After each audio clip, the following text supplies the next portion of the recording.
Magandang araw mga Lods, kumusta? Eto mga Lods, andito tayo ngayon sa DLTV sa may Bindia Terminal nila mga Lods. Dito po yan sa may top. Eto mga Lods, bali atid ko yung magulang ko at saka yung hipag ko uwi ng Bicol kasi yung nanay ko nagpagamot dito sa amin sa ospital na pinagtatrabuhan ko. Eto mga Lods, gusto ko lang ipakita sa inyo yung kanilang terminal dito ng DLTV. Eto mga Lods, yung nandito kami ngayon sa loob ng waiting area. Ito mga Lods, yung waiting area ng Bicol to Visayas na biyahe. Habang wala pa yung bus nyo, dito muna kayo mag-aantay. Tapos meron ditong TV, meron din dito mga Lods na ATM na pwede kayong mag-withdraw kung wala na kayong pera. Tapos meron din dito mga Lods yung charging area. Ayan mga Lods, yung charging area. Tapos yung ATM, meron po rito, video po yung ATM nila. Pwede kayong mag-cash out.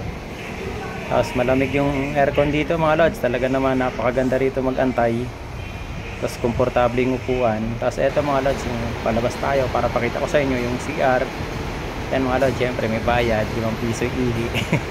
Pero okay naman yung CR nila mga Lods. Talagang kung kailangan nyo na talaga mag-CR, wala tayong magagawa, kailangan tayong magbayad.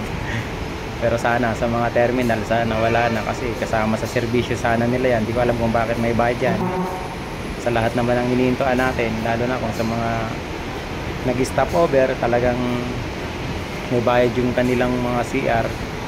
Sana kasama nga po sa serbisyo, pero di ko alam kung bakit may bayad.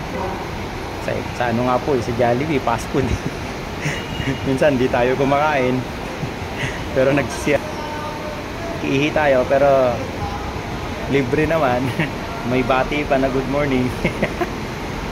O kaya, good afternoon kung ano oras kayo papasok. Ito mga Lods, yung kanilang bus terminal. Okay naman dito mga Lods, maraming biyahe rito. Na biyaheng Batangas, biyaheng Laguna, biyaheng Quezon, biyaheng Bicol, Visayas. Andito mga Lods, talagang hindi na kayo mahirapan kasi madali lang siyang punta. Nasa may Top Avenue lang siya, sa may Bindia.